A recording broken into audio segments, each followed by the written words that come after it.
విశ్వమధ్యే స్థితో గురుః గురుర్విశ్వం న సామ్యోస్తి తస్మై శ్రీ గురవే నమః. తస్మై శ్రీ గురవే నమః. ఓం నమో సంవేద్గురు శ్రీ సాయినాథాయ నమః. నమో శ్రీ గురుదేవ దత్తాత్రేయాయ నమః. నమో శ్రీ సుమధేతుడు భరద్వాజాయ నమః. జన్మనిచ్చిన తల్లిదండ్రికి నమస్కారం. విద్యార్థుల నేర్పిన గురుదేవుడికి నమస్కారం. శ్రద్ధాభక్తులతో ఈ సత్సంగాన్ని చేసిన సాయి ముందందరికీ నమస్కారం. చూడండి, మా పరమపుత్రం అంటే సద్గురు సాయినాథ సత్సంగంలో భాగంగా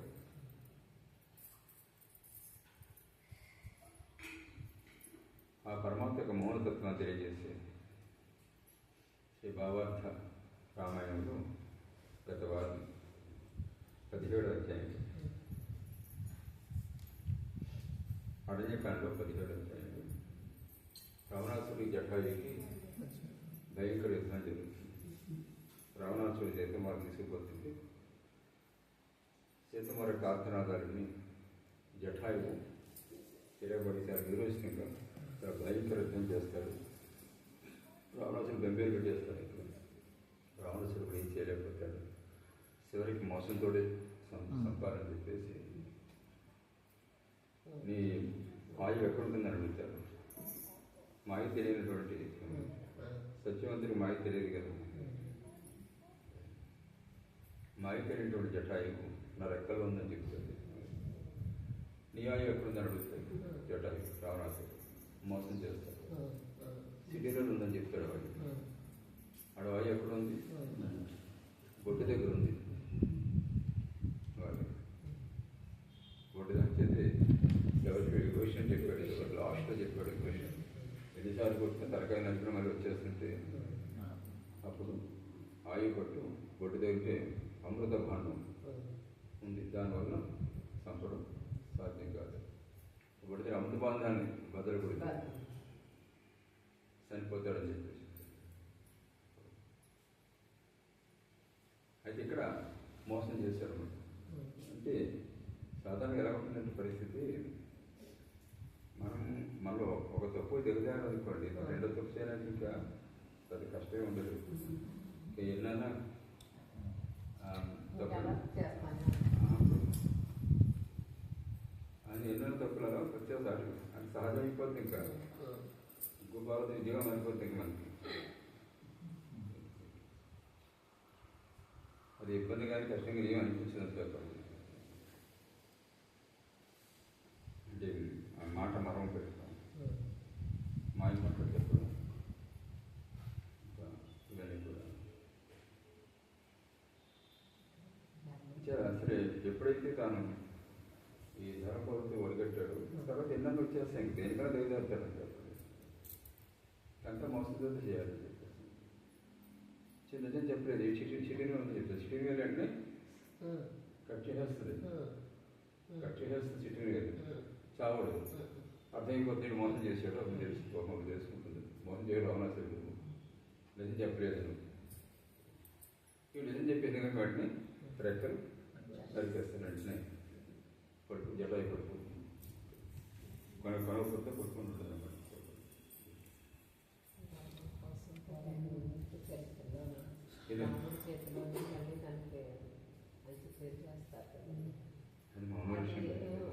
సత్యం వల్లే కదా సాధ్యం.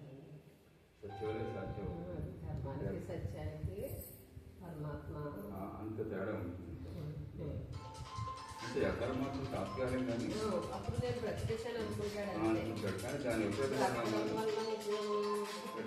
పరిణామాలు చాలా భయంకరంగా ఉంటాయి. ఇదే 18వ అధ్యాయం. సద్గురు శ్రీ రామాయణ మహా.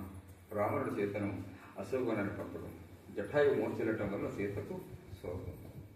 రావణాసురుడుకు కపటం చేసి జటాయువును స్వయంగా వధించాడు. అది చూసి సీత అత్యంత దుఃఖాన్ని గ్రహించుకున్నాడు. కళ్ళారు చూసింది కదా అంతటి మహావీరుని ఇంత నిష్కామంగా ప్రాణాలు పరంగా పెట్టి పోరాడినటువంటి జటాయువుని మోసంతో సంతోషేది చెప్పేసి దుఃఖానికి గురైపోతున్నట్టు ఎక్కడ దిగిపోగా జటాయు మూర్చిల్లి భూమి మీద కొన ప్రాణంతో పడిపోతారు మన జటాయు. అతని బాధ చూసి సీతకు విపరీతంగా దుఃఖం కలిగిందట. శ్రీరామ లక్ష్మణులు రానప్పుడు కనీసం జటాయు అయినా తన్ని విడుస్తాడనుకుంటే దుర్మార్గమైనటువంటి కపటి రావణుడి చేతనికి మరణం వచ్చింది. రామరక్షణ రాలేదు. జటాయు విడుస్తాడనుకున్నా కంపల్సరీ అనుకుంది కోపం వచ్చేదంటే జటాయు కంపల్సరీ రావణాసురుని ఓడించేస్తాడు, విడిపించేస్తాడు అనుకుంది కోపం. కానీ వీళ్ళు మోసం చేయకపోతే అటువంటి మాట. కానీ మోసంతో జటాయుని వధించేశాడు. జటాయుతో నీ బదులు నాకే మరణం వస్తే బాగుండేది అంటుందన్నమాట సీతమ్మ. నీ బదులు నాకే మరణం వస్తే బాగుండేది. బలవంతులో పూర్తిగా బలవంతుడు నీవు నా కోసం ప్రాణం వెచ్చించావు అంటాడు సీత. బలవంతుడు నువ్వు నా కోసం ప్రాణాన్ని పక్కగా పెట్టేశావు. యుద్ధంలో రావణ్ణి హింసించి నన్ను విడిపించావు. రావణ్ణి సర్వదా విడిపించావు. నన్ను విడిపించావు. మోసంతో మహాపాపి రావణుడు నిన్ను చంపేశాడు. మన సౌందర్య రాశి నుదిరిపై చేతితో కొట్టుకుంటారు. వీటి జరిగిన దురదృష్టానికి ఇలా కొట్టుకుంటారు కదా. చేతితో నుదిరి కొట్టుకొని నాకెవరు సహకారులు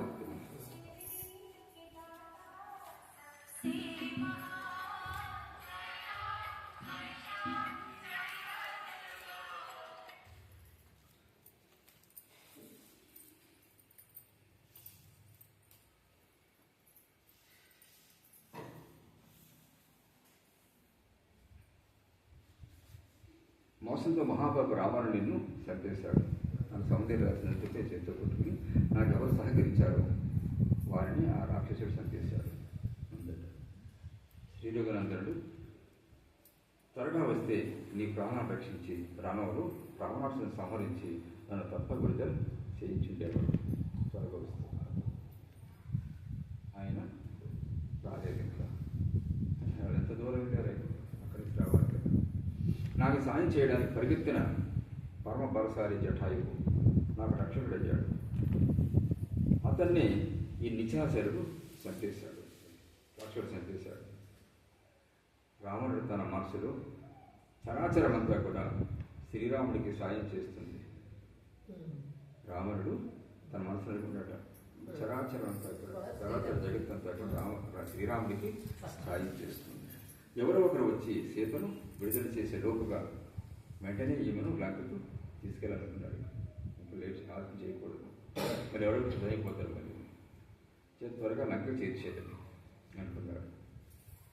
శంకరుడు జటాయు అనే విఘ్నాన్ని తొలగించాడు. తన దేవుడు శంకరుడు కదా. శంకరుడు జటాయు విఘ్నాన్ని తొలగించాడు. దొంగడు కూడా దేవుడు మొక్కున్నాడు కదా.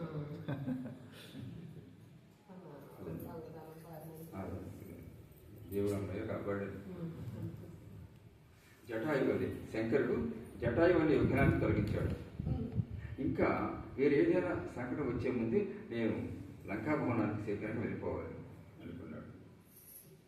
జటాయువు విఘాతానికి దుఃఖంతో నిండిపోయి సీత ఆక్రందన చేసేటప్పుడు ఆమెను పట్టుకోవాలని మళ్ళీ పరిగెత్తాడు లంకారాజు. ఆక్రందన చేసి పరిగెత్తినవాడు. ఆమెను పట్టుకు మళ్ళీ పరిగెత్తాడు. రావణుతో సీత నీవు నన్ను లంకకి తీసుకెళ్తే రాక్షసుల అంతం తీసుకొస్తానంటు. నన్ను లంక తీసుకెళ్ళావు, రాక్షసు మొత్తం అంతం అయిపోతావు, చూసుకోండి. నీవు నాశనం అయిపోతావు, రాక్షసు మొత్తం అంతం అయిపోతావు, నువ్వు నాశనం అయిపోతావు లంక తీసుకెళ్తే. జటాయుతో యుద్ధం చేసి నీవు మట్టి కలిసావు. అది జటాయుతో మట్టి కలిసేసావు. జటాయు యుద్ధానికి ఏం చేయలేకపోయావు. శ్రీరామబాణం వచ్చి నీతో సహా నీ కులాన్ని నాశనం చేసేస్తుంది హెచ్చరించింది. అద్భుతుల సముద్రం ఎంత, అద్భుత ఈ సముద్రం ఎంత, లంకా త్రిపుటం ఎంత, ఒకే ఒక బాణం మీ రాక్షసులందరినీ కూడా పిండేస్తుంది, పెళ్లి చేసేస్తుంది. సీత అలా అన్నప్పుడు రావణుడికి కోపం వచ్చేసిందట. ఇప్పుడు పరిగెత్తి అతను జీవులను పట్టుకొని యముడిలాగా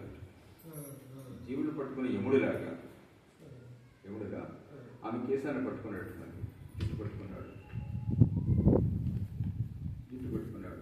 రాముడు సీతను పట్టుకున్నప్పుడు కోపంతో సీత లంకారాజుని నెట్టేసిందట, గట్టిపడేసిందట. అప్పుడు తడబడి బోర్లా పడి మళ్ళీ వేసాడట. బోర్లపడి మళ్ళీ వేశాడు. ఆమెను పట్టుకోవాలని మళ్ళీ పరిగెత్తాడు.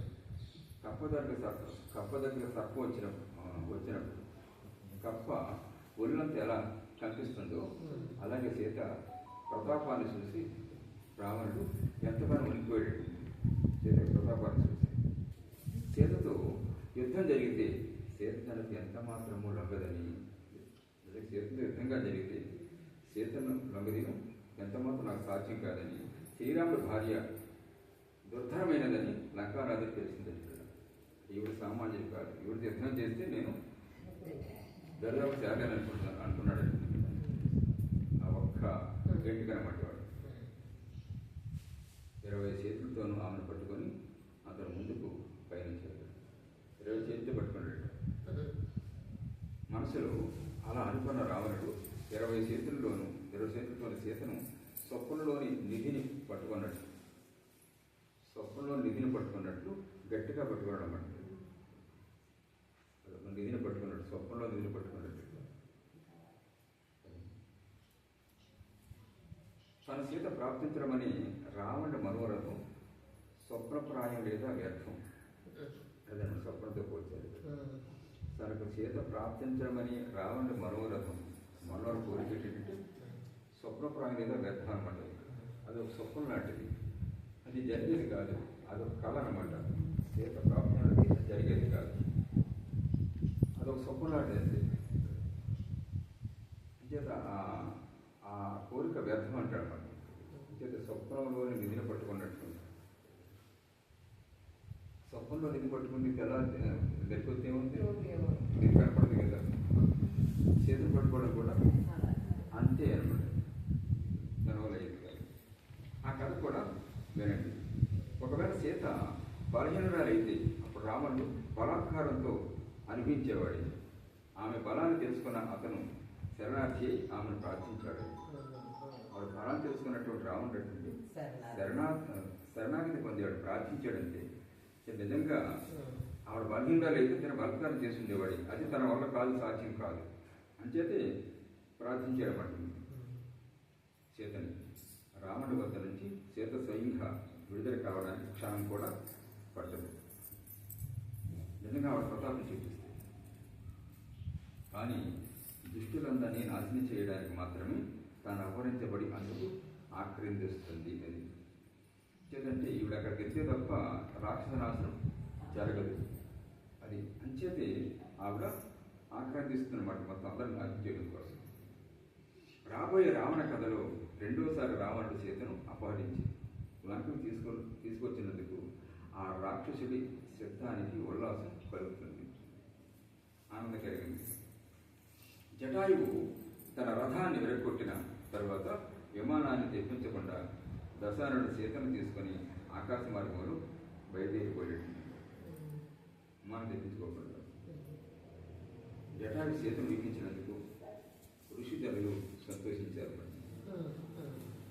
ఋషులు సంతోషించారు. అంతలోనే ఆమెను రావణ మళ్ళీ అపహరించినందుకు ఆ తపోధనులు కలవరపడ్డారు. మరి చేతులు తీసుకున్నారు. చేతుల దశకంఠుడు తీసుకెళ్లాడని భూచరుడు, కేచరుడు, జలచరాలు, స్థావర జంగమాలు మొదలైన జీవులన్నీ కూడా కలవరపడ్డాయి. చేతం తీసుకోవడం చెప్పేసి భూమి తిరిగేవాళ్ళు, అడవిలో తిరిగేవాళ్ళు, జలంలో తిరిగాయి, స్థావర జంగమాలు కొండగోడలోను అడవి ఆయా లోనుల్లో జీవించే జంతువులు మొదలైన జీవులే కలవబడ్డాయట. లంకా భవనాన్ని చేరుకోవాలని సీతను భుజంపై వేసుకుని పక్షిగతితో రావణాసురుడు వేగంగా బయలుదేరాడు. భుజం మీద వేసుకుని పక్షిలాగా ఎగురుతూ బయలుదేరాడు రావణాసురుడు. తన ఆసక్తి జరపడం కోసం సీత నగలను కింద పడేడు.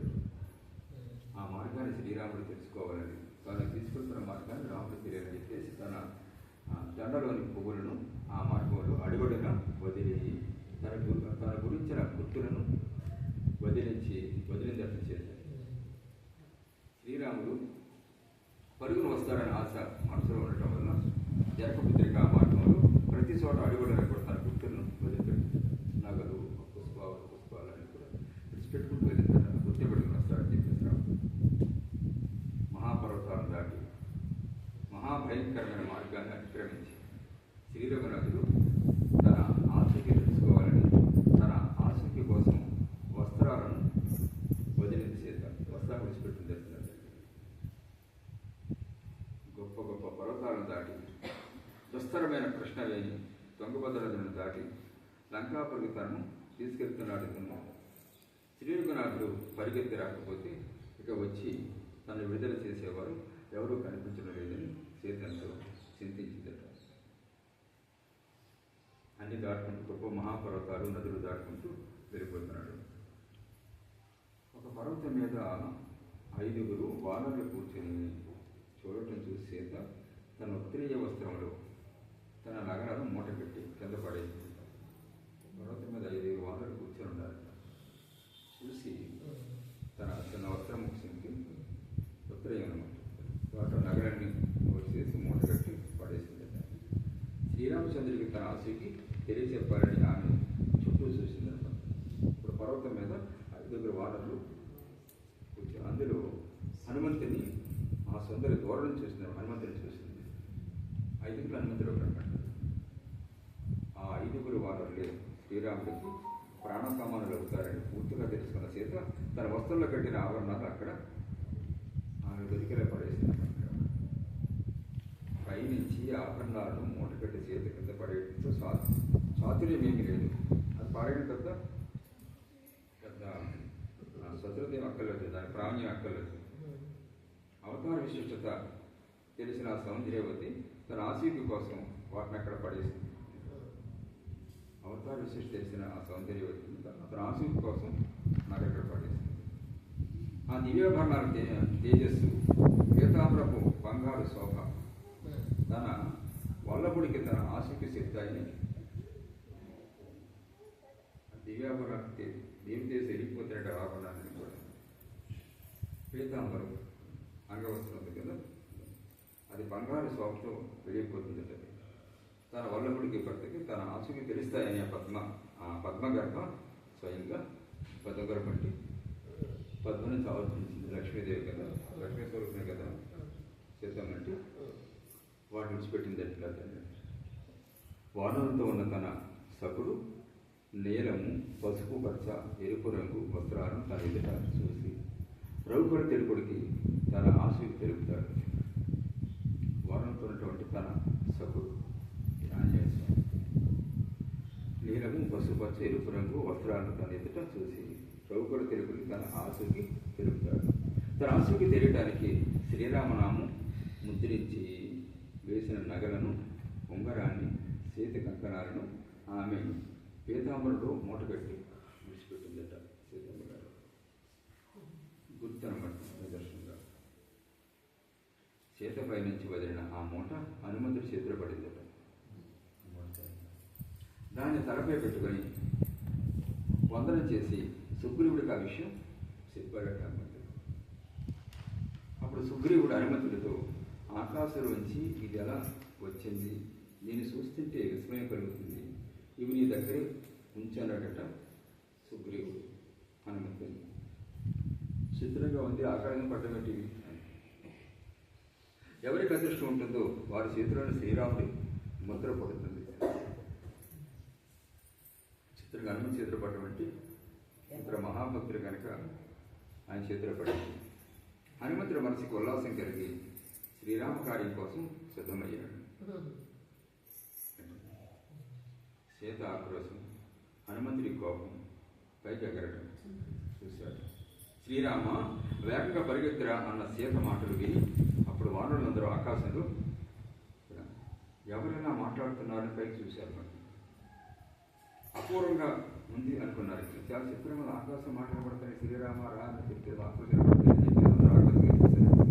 ఆకాశంలో శ్రీరామనామ అమృతం గురించిన మాటలు రావడం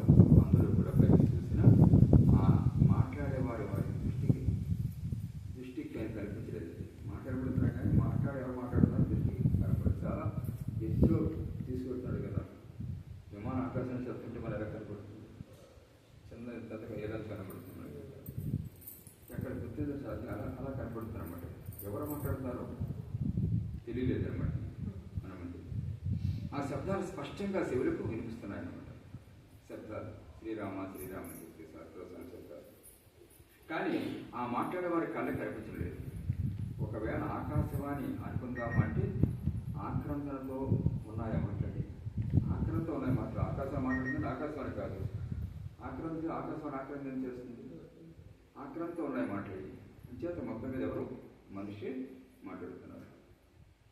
సీత ఆక్రందన విని హనుమంతుడికి ఉత్సాహం కలిగింది. అప్పుడు ఆమెను విడిపించడానికి ఆకాశం ఎగరాన్ని చూసేటట్టుంది. ఎగిరెట్టుకోవడం చూసాడు. క్రోధయుక్తమైన దృష్టితో చూసి కోపంతో 2 పిడికిళ్ళు బిగించి ఉనికిపోతూ తోకను నేలకేసి కొట్టాడట హనుమంతుడు.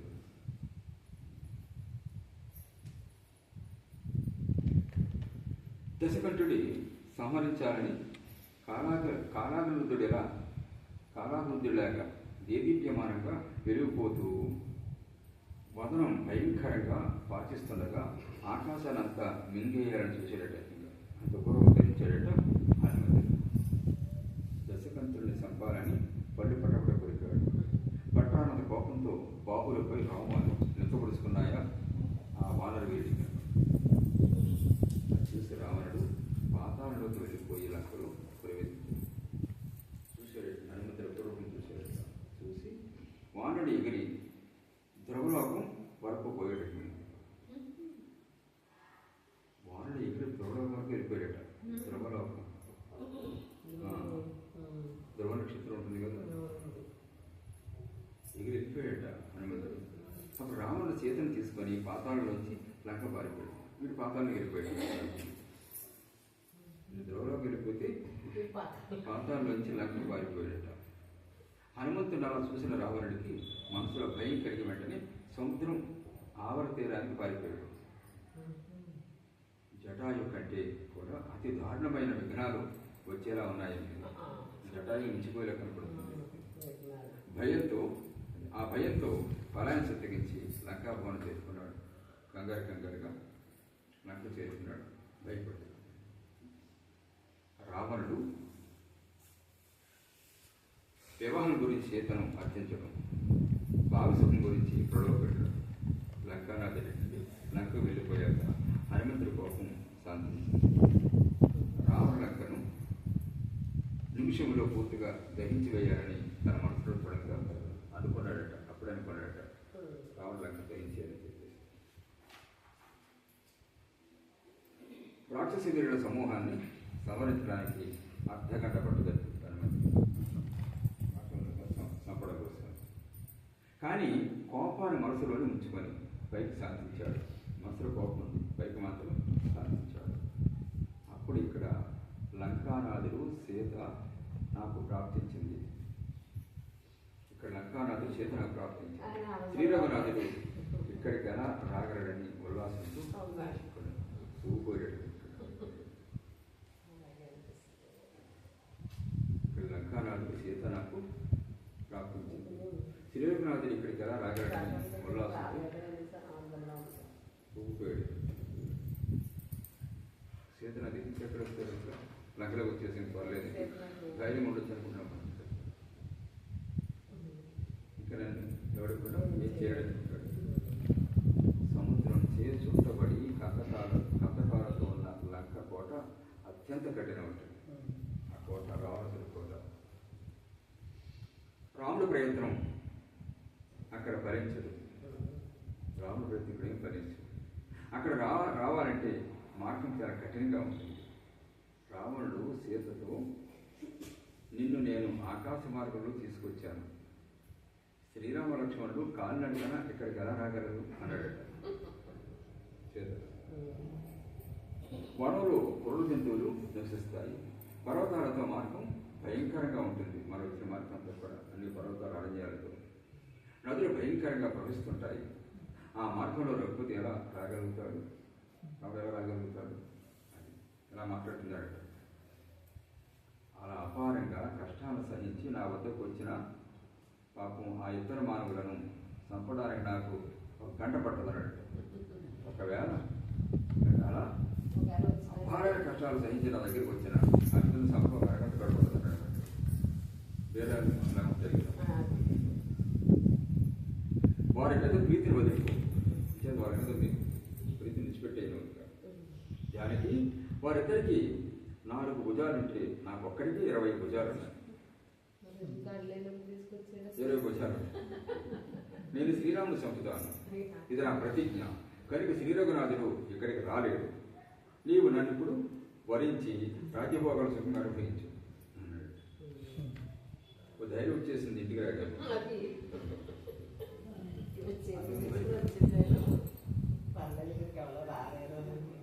అనర్ఘ్య రత్నాల నగలు, దివ్యమైన మనోహర వస్త్రాలు, పథకాలతో ఉన్న అద్భుతమైనటువంటి విచిత్రమైన మణిమయ హారాలు, అలాగే మొల నూలు, చందనము, కృష్ణ అగరు, కస్తూరి కుంకుమ, కేసరి విలేపనాలు, పూలు తలంకరించబడిన సుఖ సయ్యలతో అపారంగా సుఖాన్ని అనుభవించు అని చెప్పేసి చేతితో మాట్లాడతారన్నమాట రావణాసురుడు. మన ఇద్దరు విమానంలో కూర్చొని నందనవనంలో క్రీడిద్దాం, లేకపోతే లంకాభవనంలోని అశోకవనంలో సుఖాలు అనిపిద్దాం అని చెప్పేసి ఏదో మాట్లాడుతాడట సీతమ్మతో. ఇంద్రాధిక సురవరులను నీ ఆజ్ఞతో పనిచేసే దాసులుగా చేస్తాను. ఇంద్రుడిని మొత్తం దేవతలందరినీ కూడా నీ ఆజ్ఞతో నీకు దాసులు చేసేస్తాను. అందరినీ కూడా దేవతలందరూ దాసులు అయిపోతారు.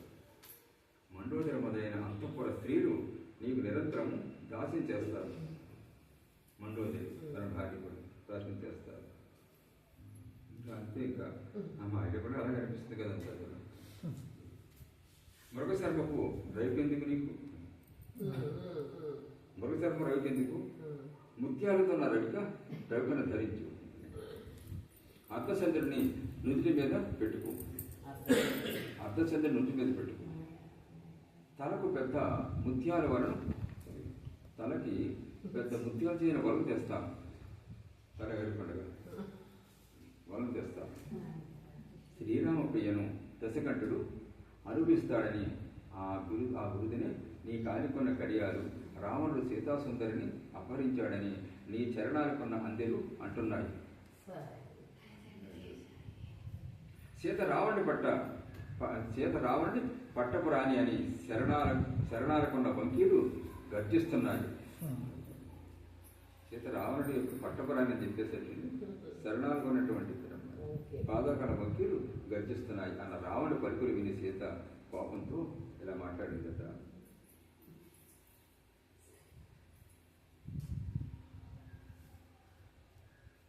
దశకంఠ దుష్టాత్ముడా, ఎందుకు ఈ మాటలు? సిగ్గులేనివాడా చావు అందట.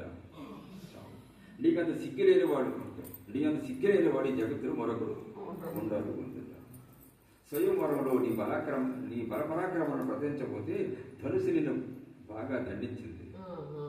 ధనుసు మీద అడిచి గిరగల తన్నుకున్నావు. శ్రీరాముడు కోదండాన్ని విడిచినప్పుడు ఇక్కడ సభలో నీ ముఖం మాడిపోయింది. అప్పుడు నన్ను అపహరించలేక మాడిపోయే ముఖంతో పారిపోయావు. ఇప్పుడు ముక్కు లేని శూర్పణఖతో సమానంగా వ్యర్థంగా వాగుతున్నావు. ముక్కు లేని శూర్పణఖతో సమానంగా వ్యర్థంగా వాగుతున్నావు. శూర్పణ కూడా వచ్చుంటుంది. నాపై కోరిక పెట్టుకొని నన్ను భిక్షను అడగడానికి వచ్చిన నీది ఎప్పటికీ పౌడముఖ్యమే కనుక నీవు రాముడికి ఎదుటకు రాలేవు అందరు.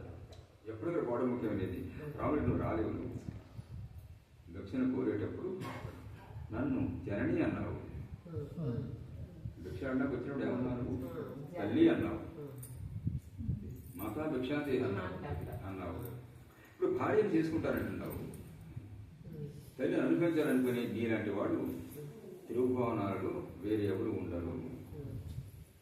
ముల్లోకాలు ఎవరు కూడా ఉండరు నీలాంటి వాడు. సన్యాసిగా ఉండి దొంగతనం చేయడం, యతి ధర్మంలో ఉండి పరద్వారానికి రావటం, ఈ గొప్ప పనులు నీకే శోభిస్తాయి. సన్యాసిగా ఉండి దొంగతనం చేయటం. సన్యాసం చేసుకున్నావా? దొంగతనం చేసావా? తల్లి అన్నావా? భార్యకమన్నావా? నీ అంత నిచ్చిలో ఉంటాడు అసలు. ఇంకా అది సన్యాసి కూడా దొంగతనం చేయడం యతి ధర్మంలో ఉండి, సన్యాస ధర్మంలో ఉండి పరద్వారానికి రావడం. ద్వారానికి రావడం. ఈ గొప్ప పనులు నీకే శోభిస్తాయి, నీకే చెందాయి. అన్ని రకాల నీవు తల్లిని అనుకునేవాడి జటాయుతో యుద్ధం చేసినప్పుడు నీవు మట్టి కలిసి నన్ను వదిలి పారిపోయావు. అప్పుడు నీ పరాక్రమం ఏమైపోయింది? శ్రీరామచంద్రుని మీద ఒట్టు పెట్టి జటాయువు నిజం పలికాడు. ఒట్టు పెట్టి నిజం పలికాడు రామచంద్రమూర్తి. నువ్వు మోసంతో బాధించి జటాయు ప్రాణాలు తీసుకున్నావు. అంతా మోసమే కదా. నువ్వు సన్యాసిగా చేసుకున్నావు మోసం, తల్లి అన్నావు మోసం, భిక్షం అన్నావు మోసం. జటాయుని కూడా మోసంతో చంపావు. కడవరికి అంతా కూడా మోసం. ఓ దుష్ట రావణ, చకోరం పానం చేసే చంద్రామృతాన్ని చకోర పక్షి తాగి అది చంద్రామృతకరము ప్రయాణించబడే ఆ బిందువు తాగుతుంది కదంతా కూడా. ఆ చంద్రామృతాన్ని మలాన్ని భక్షించి కాకి కోరినట్లు చకోరం పానం చేసే చంద్రామృతాన్ని మలాంతిని కాకి కోరుకున్నట్టుంది. ఈ పని కాకి కోరుకున్నట్లు నన్ను అర్పించాలని చూస్తున్నావు. అది అధర్మం. అది దూషణాస్పదం. అది శ్రీరాముడి సీతను రాక్షసులను అనుభవించే రావణుడు అభిలషిస్తే, రాముడి చేత రాక్షసులను, శ్రీరాముడి సీతను రాక్షసులను అనుభవించే రావణుడు అభిలషిస్తే అనాయాసంగా మరణిస్తాడు. సింపుల్గా చచ్చిపోతాడు. ఏనుగు ఆభరణాన్ని గాడి ధరిస్తే దాని మరణం వస్తుంది. ఏనుగు వేసుకున్న ఆభరణ గాడి ధరిసిన దానికి చావు వస్తుంది. అలాగే రావణుడు సీతను అభిలషిస్తే అతని కులమంతా సర్వనాశనం అయిపోతుంది. అన్ని రసాలను సేవించే దోమ దీపాలు చూడపోతే మరణిస్తుంది. అన్ని రసాలను సేవించే దోమ దీపాలు చూడపోతే మరణిస్తుంది. ఏమంటే ఆ చెట్ల మీద వారి ఎన్నో రసాలను అనుభవిస్తుంది. దీపాలు అనుభవించే ప్రయత్నం చేస్తే నాశనం అయిపోతుంది. అలాగే రాజ్యాన్ని అనుభవిస్తున్న రావణుడు సీతను అభిలషిస్తే మరణిస్తాడు. స్తన్యపానం చేసే పసివాడికి ఉత్తమ పిండి వంటలను పెడితే అవి జీర్ణం కావు. తల్లి స్తన్యపాలు తాగే పసివాడి ఉత్తమ పిండి వంటలు పెడితే అవి జీర్ణం కావు. లంకానాథుడికి జానకి అంతే, జానకి కూడా అంతే. ఎంత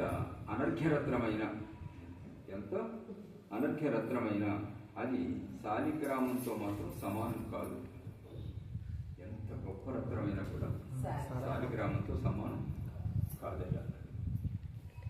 అలాగే శ్రీరాముడి భోగ్య వస్తువైన సీత దశవంతుడిని ఎప్పటికీ పొందదు. ఇంద్రుడు ఐరావతం మీద కూర్చుంటాడు. అక్కడ కూర్చోడానికి పోతే గాడి చనిపోతుంది. నేను కూర్చుని గాడి తెలియదు అనుకోకూడదు, బతుకుతుంది, చనిపోతుంది గాడిగా. ఎవరికి అరవుతుంది? ఇంద్రుడికి అరవుతుంది. ఐరావతం తెలుసు కదా, తెల్లే స్వర్గంలో ఉంటుంది. సీతని అభిలషిస్తే దశకంఠుడు కులపోతలతో సహా మరణిస్తాడు. సుందరమైన వారిని అర్థం సుఖం కలిగిస్తుంది. సుందరమైన వారికి అర్థం సుఖం కలిగిస్తుంది.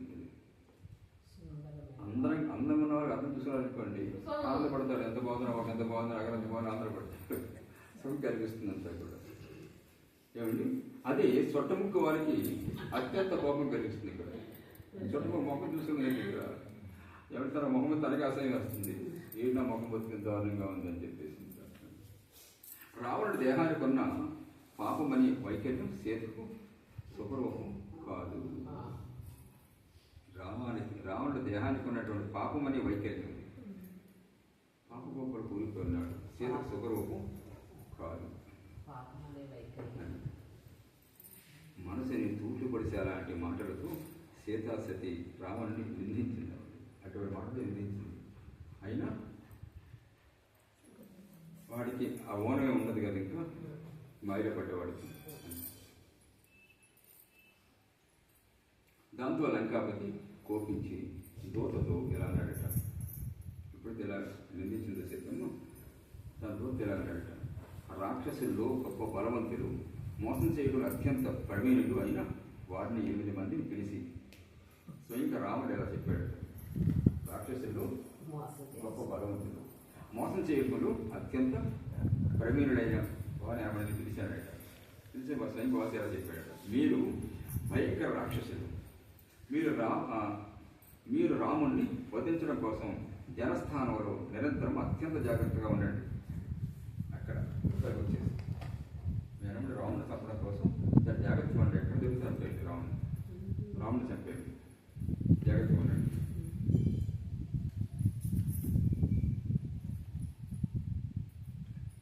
అలా మోసం చేయకుండా మంచి ప్రవీణులైనటువంటి 14 మంది రాక్షసులని రాముడిపై దాడికి పంపించేటటువంటి రావణాసురుడు. దసరా దోషణ కరుణ చంపిన ఆ రాముడికి మనకి బద్ధవైరం, త్రిశూలను చంపేశాడు ముందు, ఇప్పుడు దోషణ చంపి కరుణ చంపేశాడు. అటువంటి రాముడికి మనకి చాలా బద్ధవైరం. అందుకే మీ 8 మంది వీరుడు కూడా అత్యంత ప్రయత్నంతో ఈ రహస్య కార్యం చేయాలి అన్నాడు. రహస్య కార్యం చేయాలి. అతనితో ఎదురుగా యుద్ధం చేస్తున్నప్పుడు సమస్త జీవులు మరణిస్తారు. ఎవరితో రాముడితో ఎదురు యుద్ధం చేసి సమస్త జీవరాశి చనిపోతుంది. కనుక రహస్యంగా అతన్ని వధించాలి, మోసంతో వధించాలి. స్వర్గం మోసం మోసం అంత మోసం అంటే అంతే కదండి. ఒక తప్పు చేస్తే దానికోసం కానీ తప్పులు చేసుకుంటే వెళ్ళాలి. ఆ తప్పుకి ఇంకో తప్పు జీవితం అంతా కూడా తప్పులుగానే మారిపోతుంది. కూడా శ్రీరంగనందాన్ని చంపడానికి పోతే మిమ్మల్ని లక్ష్మణుడు సంహరిస్తాడు. రాముడు సంపడానికి లక్ష్మణుడు చంపేస్తాడు మిమ్మల్ని. కనుక ఒకేసారి ఆ ఇద్దరిని మీరు వధించేయాలి. ఎవరైనా చంపేస్తారు, ఇద్దరు ఒకసారి చంపేయాలి. వనంలో నిద్రిస్తున్నప్పుడు చాలా భయపడుతున్నారు.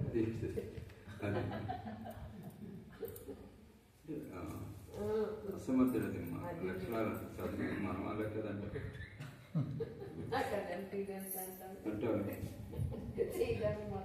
అవును, అందరూ బలహీనత దగ్గర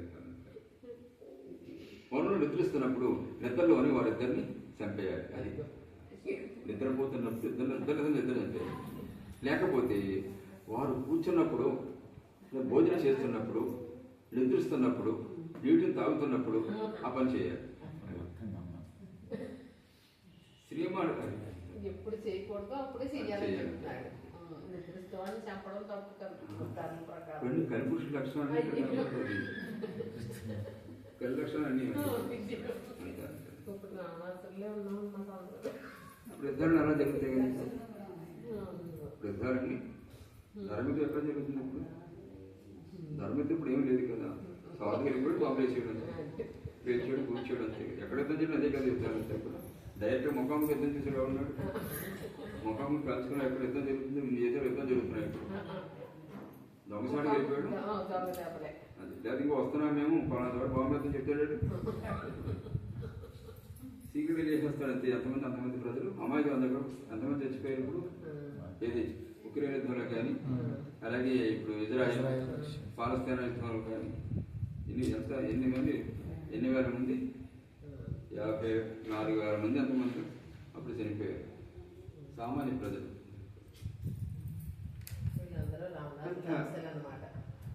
అంత రావణుడు వారసులు అందరూ కల్పులు అందరూ ఇంచుమించు అంతే. రావణ వారసులు రావణ వారసులే కదా అంతే. రావణ గుడి కట్టాలంటారు జనాలు. రావణాసురుడికి అలాగే ఎవరికి చూడాడు కాదు, దుర్యోధన గుడి కడతారు. ఇంకా ఉన్నారు ఇప్పుడు కాదు కదమ్మా.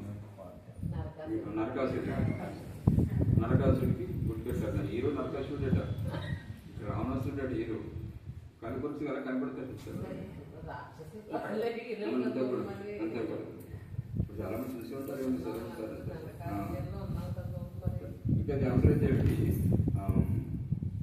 కులాలు అడిగడతారన్నమాట ఇక్కడ మీరు సూత్రం కాగానే తప్పు చూపు చూశారు రామసుడు ఈ సూత్ర కోరు బ్రహ్మవంశులు పుట్టాడు రాముడు బ్రహ్మవంశులు పుట్టాడు సరిగ్గా ఏమండి నరకాసురుడు వాళ్ళు తక్కువ తక్కువ కొలవడం అంతే తక్కువ చూసారట అన్ని ఆ విధంగా చేశారట ఏదో తక్కువ కొలుస్తారట తిరిగి మండిపోతున్నమాట ఎంత చిత్రంగా మాట్లాడతారు ఇక్కడ ధర్మాధర్మాలు శిక్షణ చేసిన అవకాశం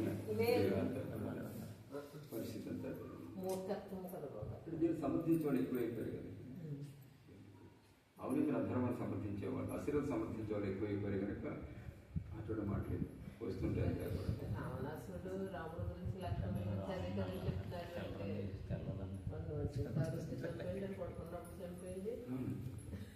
అంతే కదా ఇది ఎన్ని కళ్లక్షణాలు కళ్లక్షణాలు తయారు మాట చాలా ఉపయోగించారు ఇది త్రేతాయుగంలో కళ్లక్షణాలు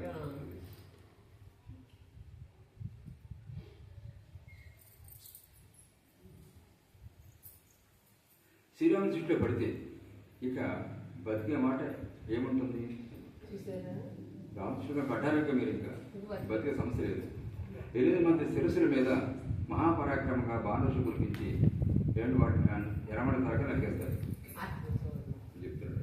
అందువల్ల మీరంతా దాక్కుని చేత కోసం వనరులు ఏమండి జల్లు ఉన్న చోట నిర్జన ప్రదేశాల్లోనూ వెతుకుతూ నడిచి ఆ యుద్ధాన్ని మోసంతో చంపాలి. చేతిలో ఎదుగుతుంటారు వాళ్ళు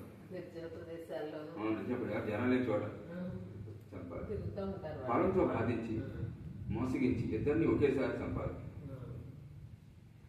అందుకు సముద్రులైన మీరంతా స్వకార్యాన్ని పూర్తిగా సాధించాలి. రామలక్ష్మణులను చంపితే మీకు జనస్థానాన్ని ఇచ్చేస్తాను. మరి ఇది మొత్తం ఇదంతా మా దేశం ఇచ్చేస్తాను. ఆ సంవత్సరం జనస్థానం ఉంది కదా భారతదేశంలో రత్తానికి ఇచ్చేస్తాను. అక్కడ మీరు పెద్ద దోళ్ళు వేస్తూ పథకాలు ఎగిరి వేస్తూ నివసించవచ్చు అన్నాడు. తర్వాత రావణుడు అత్యుత్తమంగా అలంకరించబడ్డ రంగమహల్కి సీతను తీసుకెళ్ళాడట. మనకి రంగమహల్కి వారితో అలా చెప్పి రాముడు చేతు వద్దకు వచ్చి ఆమె 4 వైపులా అలంకరించబడ్డ తన భవనంలోకి తీసుకుపోయాడట. సీత తను అపహరించేలా అలంకరించండి అని సీత తను అనుసరించేలా తనను అనుసరించేలా అలంకరించండి అని చెప్పి విచిత్రమైన పథకాలు తోరణాలతో మనోహరంగా శోభిస్తున్న ఆ మందిరంలోకి వచ్చాడట. రావణుడు ఇలా మాట్లాడమాట. రావణుడు అంటే వీళ్ళందరూ చూసి మోసపాటి అని చెప్పేస్తారు అనమాట. రావణుడు సీతల చేత ధరించి తన సమర్థతను చూపించే మందిరంలోని అపూర్వమైనటువంటి అత్యంత ఏకాంతాలోకి ఆమెను తీసుకొచ్చాడట. చూడటానికి దృష్టికి ఎవరూ కనిపించని 2వ వారి దృష్టిలో పడని అలాంటి ఏకాంతంలోకి ఆ అందాలు రాసిన వెంటనే తీసుకొచ్చాడు.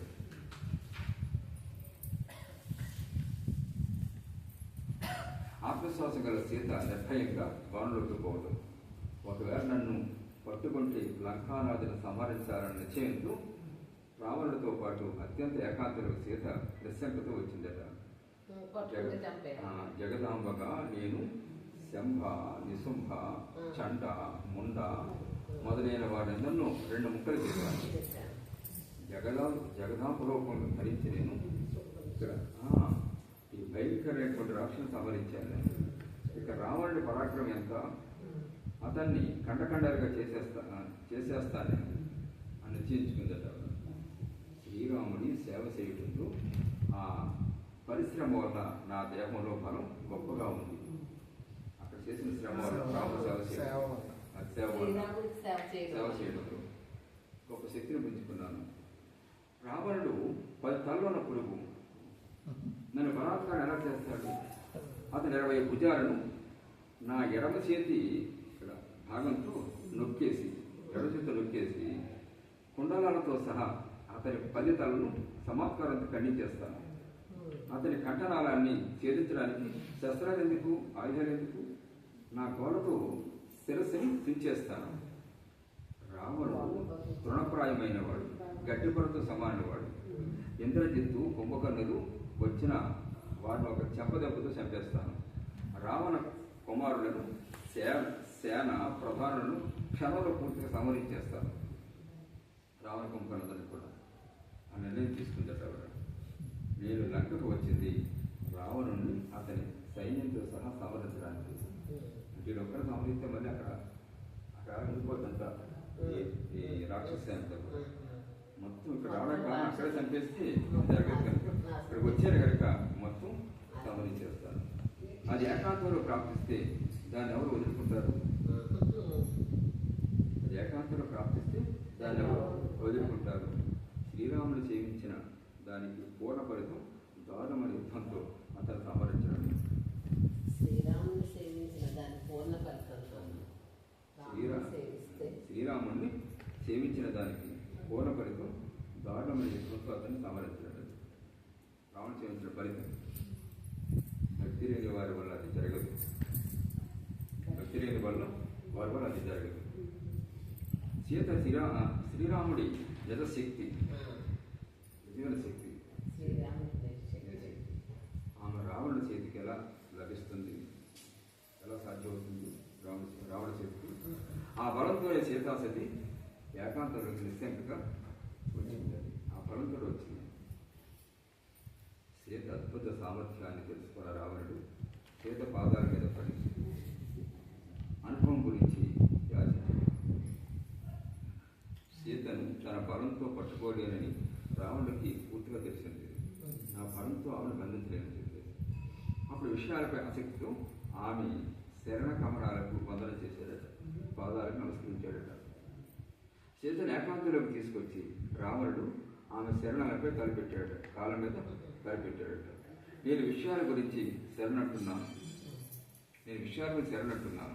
నా మీద కృప చూపించి సీత అన్నాడట.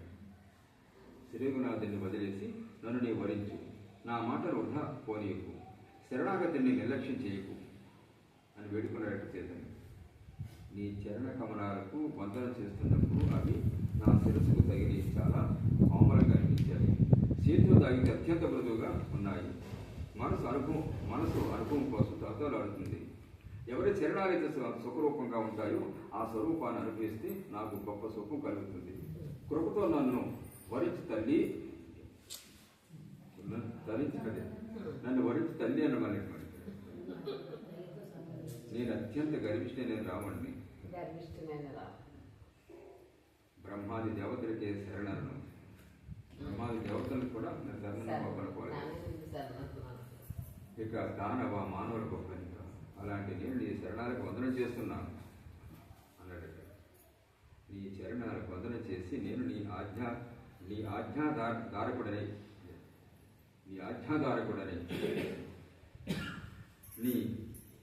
నీవు అనుకుని అవుతానని నీ ఆజ్ఞను శిరసా వహించి నీవు ఎలాగా మసలు మసలుకుంటావు, నీ అనుకుని అవుతాను. ప్రతిరోజు నీ ఆజ్ఞను పాటిస్తాను. అనుభవం కోరిన ఈ యాచకుడిపై కృప చూపించు. వ్యాకులం చెందిన రావణుడు సీత శరణాలు చేస్తూ పట్టుకున్నాడు, పాదాలు చేస్తే పట్టుకున్నాడు. అనుభవం కోసం యాచించే తన అభ్యర్థనను అంగీకరించమని అతను అన్నప్పుడు సీతాసతి నవ్విందట, పక్కపక్క నవ్వుందట. అత్యంత దుష్టుడు అని చేస్కరించే సీత అతన్ని అపహాసం చేయటం. సొరవళ్లకు వంధుడైన శ్రీరామచంద్రుని ముందు రాక్షసేంద్రుడు తుచ్చుడు. సరోవరులకు వంధ్యుడు. సొరవందరూ కూడా వందనాలు చేస్తారు రామచంద్రమూర్తికి. అంటే రామచంద్రమూర్తి ముందు రాక్షేంద్రుడు నువ్వు తుచ్చుడు, నువ్వు నీచుడు. నీతో కలిక ఏనుగును వదిలేసి గాడిదను ఎక్కడం లాంటిది. శ్రీగునంధుడిని వదిలేసి తుచ్చరావాలని అనుభవించడం అన్నది. అమృతపానాన్ని వదిలేసి ఘాట అశుద్ధాన్ని అనుభవించడం లాంటిది. శ్రీరఘుపతిని వదిలి దుర్మతి రావణాన్ని అనుభవించుట అనేది. సత్సంగాన్ని వదిలేసి వరాహ పంక్తిలో కూర్చున్నట్లే. సత్సంగాన్ని వదిలేసి వరాహ పంక్తిలో తేలుగుపతిని వదిలి దుర్మార్గ రావణ్ణి అనుభవించడం అనేది సత్సంగాన్ని వదిలేసి ఏనుగురు పంక్తిలో కూర్చున్నట్లట. అది పందిరి పంక్తిలో కూర్చున్నట్టు, పందిరి పంక్తిలో కూర్చున్నట్ట. సత్సంగాలు కూర్చోవడం అనేసి పందిరి వరుసలో కూర్చున్నట్ట, పందిరి కూర్చోవడం అనమాట. అటువంటిదట అవతల సాగసం. కాకరి ఇంట్లో చేసి పితృతర్పణం శాస్త్ర పద్ధతిలోనే అయినా అశుద్ధంతోనే జరుగుతుంది. కాకరి ఇంట్లో చేసి పితృతర్పణ, కాకరు పితృదేవత తర్పణ పెడితే ఒక శాస్త్రపద్ధతులు చేసిన అశుద్ధంగా చేసుకుంటారు. దాని రుచి జనులు స్వీకరించారు. రుచులు స్వీకరిస్తారా? దాని రుచులు స్వీకరించరు. కాకరే స్వీకరిస్తాయి. దాని కాకరి పెట్టి ఇప్పుడు పితృలు కాకరే స్వీకరిస్తాయి అశుద్ధాన్ని. అందువల్ల రావణుడు క్రుద్ధుడై ఆమెను బెదిరించి రామలక్ష్మణుడు మరణించాలని అబద్ధం చెప్పాడు. సీత మాటలు విన్న రావణుడికి దారుణంగా కోపం వచ్చేసింది. బాధ పెట్టుకున్నాడు. అది అంటారు కదా, సామధాన దండోపరిగా. సీత మాటలు విన్న రావణుడికి దారుణంగా కోపం వచ్చి, నీకు శ్రీరామచంద్ర దర్శనం కల్పాంతలో కూడా జరగమను అన్నాడు. కల్పాంతలో కూడా జరగడం రామదర్శనం. నిన్ను శ్రీరాముడితో కలవనివ్వను, అతనితో నిన్ను మాట్లాడనివ్వను, నిన్ను కళ్ళతో శ్రీరాముని చూడనివ్వను. రావణునైన నేను చాలా పట్టుదల కలవాడిని. సీత జాగ్రత్తగా విను. నీవు నన్ను శరణు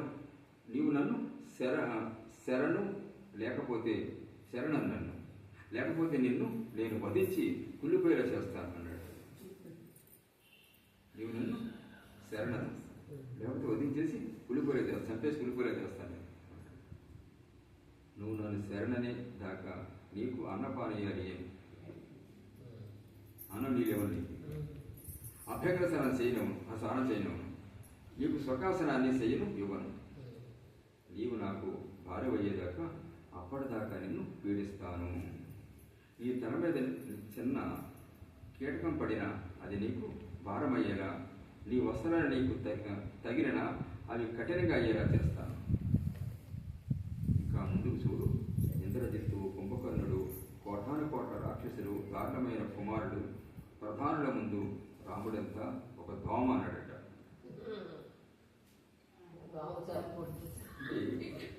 ఎంత దిగజారిన వాడు ఇక్కడ అమ్మవాడు. అయితే భయం ఇంతటి మహాశక్తి స్వరూపం. ఆవిడ ఇష్టపడి వరించాలి తప్ప నేను భరతనాలు చేసుకొని నేను మసైపోతాను. అది భయం. ఇంత దిగజారిన వాడు భరతనాలు చేయకపోతే సమస్య ఉంది తెలుసు. అది ఆవిడ ఒప్పుకోవాలి తప్ప నేను కంగారు పడ్డాను, నదులు అయిపోతాను. అది భయం. అది భయం అనమాట. అది భయం. శ్రీరామ లక్ష్మణులను మా రాక్షసులు రక్షిస్తారు. అప్పుడు నేను ఎవరు రక్షిస్తారు? సరే అంటాడు. మళ్ళీ ఇలాగ పట్టుదలతో ఉన్న నువ్వు మూర్ఖురాలివి. నా రాక్షసులంతా కలిసి దాడి చేసి రామలక్ష్మణులు సంహరిస్తారు. సీత, నన్ను అంగీకరించు, నీ పట్టుదల వదిలేసి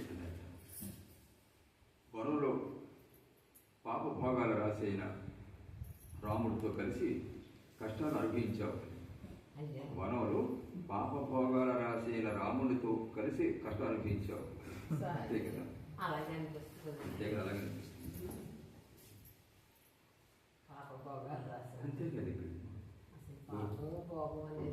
ఇప్పుడు పుణ్యాత్ములు సాంప్రదాయస్తులు పచ్చి లౌకికులు ఎలా కనిపిస్తారు? మూర్ఖులు కనపడుతుంటారు. ఇంకేంటంటే వాడికి అసలు ఆ సంస్కారం లోకించిన చిత్రం ఉంటుంది. ఇప్పుడు ఎంతోమంది పోకడలో చూస్తాం. వాళ్ళకి ఎంతోమంది కలికారులు సర్వత్రా మనకు కనపడుతుంటారు కదా. పరమపుణ్యం వల్ల లభించిన లంకేశుడిని భోగించి నీకెంతో పరమపుణ్యం, ఎంతో పుణ్యం చేసుకున్నాను అంచేత లంకేశుడు దొరికాడు నీకు. లంకేశుడు భోగి సుఖాలను అనుభవించి జానికి అన్నాడు. అది రాముడు పరమ పాపి. అది అంటే ఎన్నో కష్టాలు అనుభవించావు. ఆదిత్యుడు రాముడితో అనుభవించావు. ఎంతో పుణ్యం చేసుకోవడానిక నేను దొరికాను నీకు. భోగించి సుఖాలు అనుభవించి దానికి అన్నాడట. అలాగే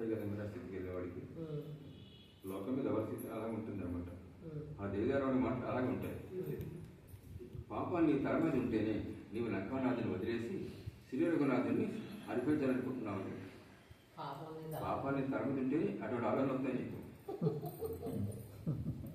అతను చనిపోయాడు, అన్ని విధాలా మరణించాడు.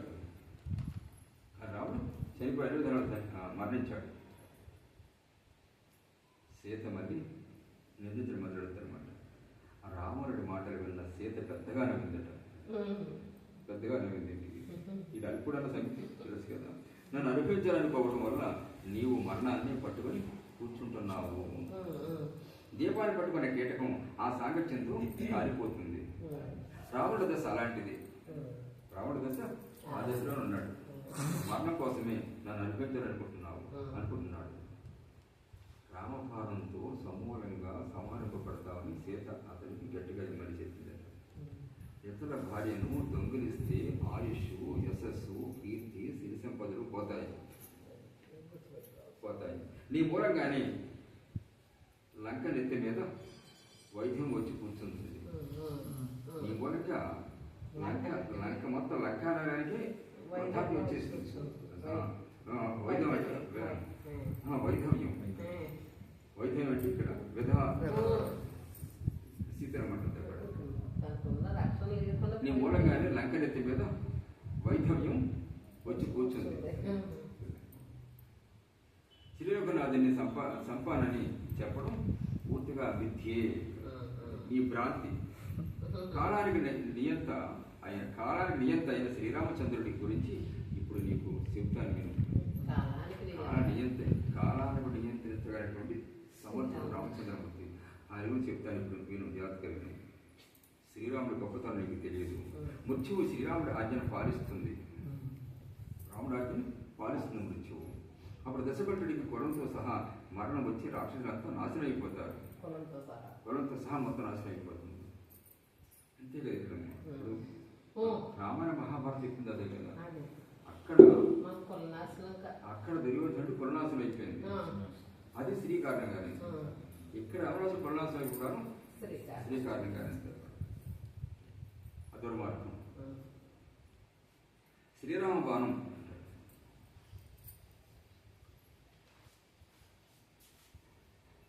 భయంతో సముద్రం అంతానికి మార్గాన్ని ఇస్తుంది. రాముడికి భయంతో సముద్రం ఏమండి అంతానికి మార్గాన్ని ఇస్తుంది సముద్రం. శ్రీరామ బాణం అత్యంత కఠినమైనది. అది త్రికూట పర్వతాన్ని బ్రద్దలు చేసి నీ పైతాలను ఛేదించేస్తుంది. రామబాణం సబల బల ప్రవీణుడైన ఇంద్రజిత్తుని లక్ష్మణవీరుడు అరక్షణలో చంపేస్తాడు. సబల బల ప్రవీణుడైనటువంటి సబల బల ప్రవీణుడైనటువంటి సబల అద్భుత మహాశక్తి స్వరూపుడు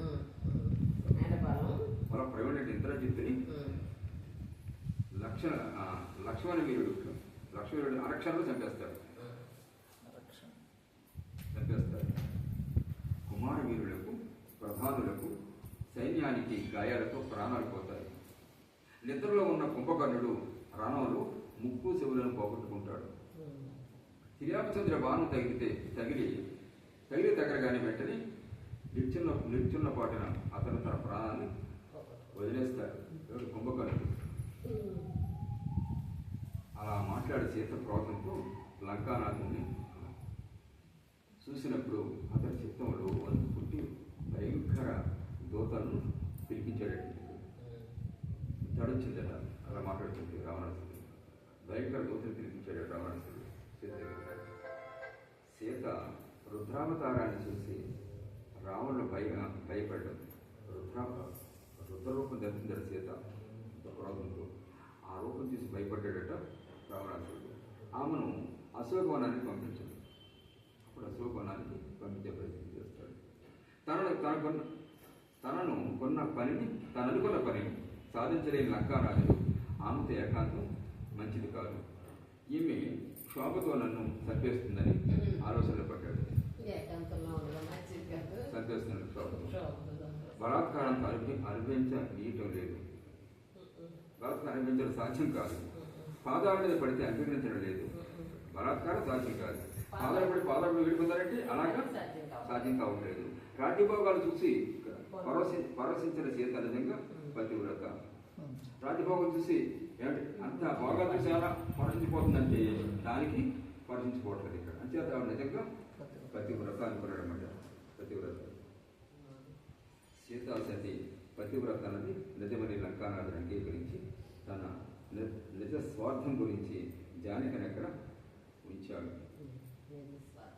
అంచేత ఈ ప్రపంచంలో ఏ విషయ వస్తు భోగాలు ఏవి కూడా ఆవిడ ఆచరించడం సాధ్యం కాదు. అంచేత ఒక్కసారి మోసపోయింది, అగాధన పడింది, మళ్ళీ మోసపోయే సమస్య లేదు జీవితంలో. కూడా ధర్మం కోసం అతిథిని పంపకూడదనే ధర్మం కోసమే అది ధర్మంతో అతిథికి మోసంతో వచ్చాడు కనుక సీతాసతి పతివ్రత అన్నది నిజమని లంకానాథుడు అంగీకరించి తన నిజ స్వార్థం గురించి జానకిని అక్కడ ఉంచాడు. సీతను అశోకవనానికి తీసుకెళ్లి ఆమెను జాగ్రత్తగా రక్షించు అని తన మనసులోని రహస్యాన్ని రాముడు తన సోదరి త్రిజట శివులు చెప్పాడు. రహస్యాన్ని త్రిశివులు చెప్పాడు.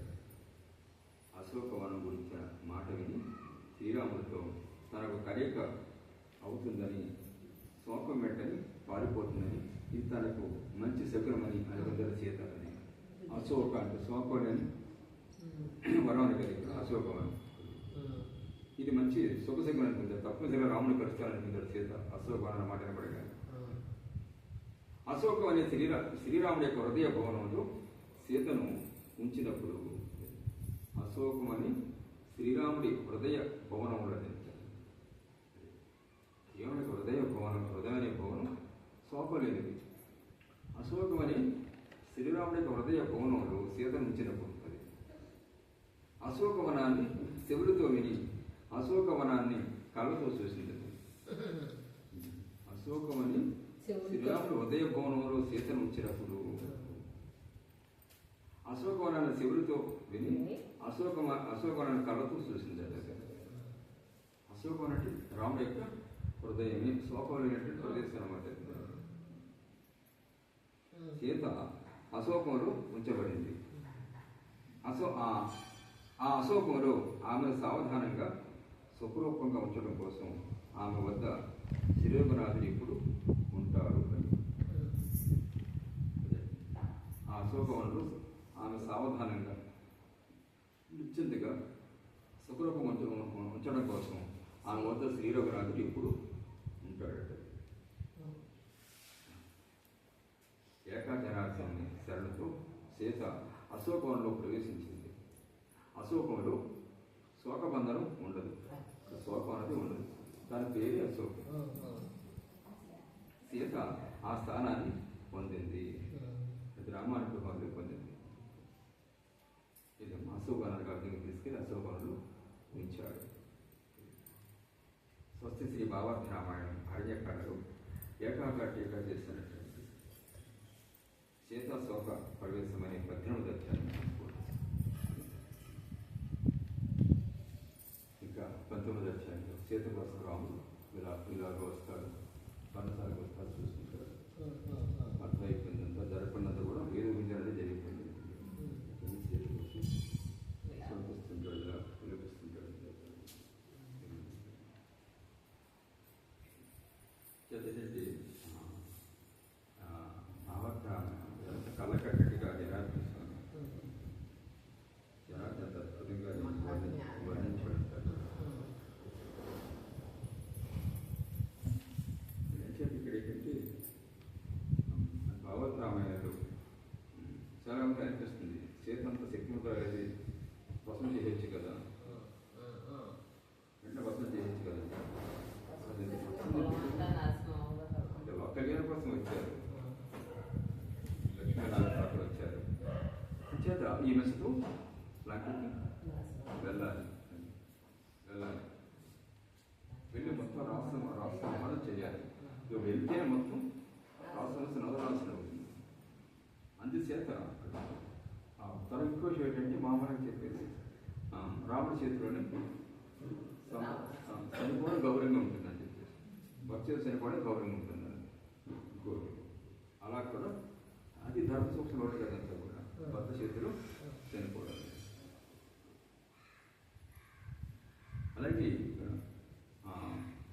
ఆవిడ యొక్క శక్తి రాముడు గ్రహించాడు.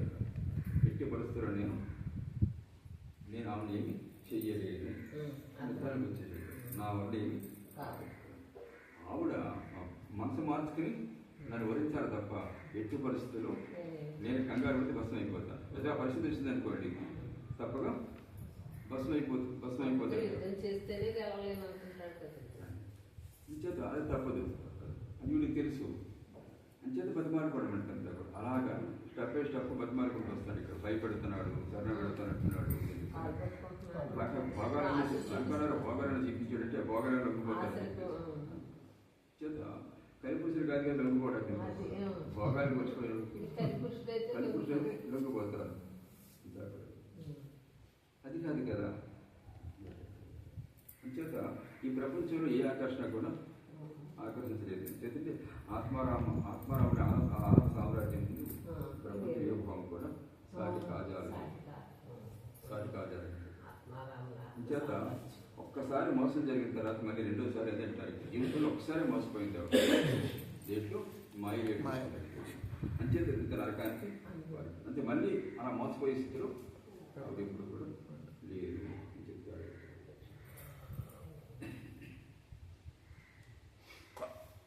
ఇది వచ్చేది అంటే ఆత్మారాముని వదిలి ఎప్పుడైతే మనం ప్రాథమిక విశ్వాసాలు పట్టుకున్నామో అప్పుడు మానవుడికి నాశనం తప్పదని పరమశిక్షణ బోధపడుతున్నాను అనుకుంటారు. జరుగుతుందంటే అదే కదా. జరుగుతుందంతా అది ప్రపంచ భోగాల్ని ఎప్పుడైతే ప్రపంచ భోగాలు కోరుకున్నాడో వాడి నాశనం తప్పదు. అలాగే ఎవరి ఆత్మాలను కోరుకున్నాడో వాడు నిత్య జీవితాన్ని పొందగలుగుతాడు, పరమోత్సవం పొందగలుగుతాడు. ప్రపంచ భోగాలు కోరుకున్నవాడు అంటే ప్రపంచ భోగాలు కోరుకుంటే రాముడికి అరణ్యాసం ఎందుకు వస్తుంది? అంశంగా తప్పులు వేద సకల భోగాలు అనిపించే మహాతల్లి అరణ్యంలో, కొండల్లో, గుట్టల్లో, కుటుంబకాల మధ్య, రాక్షసుల మధ్యన మరి ఎవరు నారపట్ట ధరించి కఠిన నేల మీద పరుడు విధంగా ఇలా సంవత్సరాలు ఏమొచ్చింది. ఇంకేదంటే ఎన్ని భోగాలున్నా, ఎన్ని రాజభోగాలున్నా కూడా రాముడితో కూడా ఆత్మానంతో కూడా ఆనందం ఎక్కడ కూడా దొరకదు. లక్ష్మణుడి స్థితి అది చరిత్ర. రాముడు అనుమతి కానీ లక్ష్మణుడి చేత అనుమతి చెప్పలేదు కదా. రాముడు విడిచిపెట్టి లేనటువంటి వీళ్ళిద్దరు రాముడు అంటే పడ్డారు.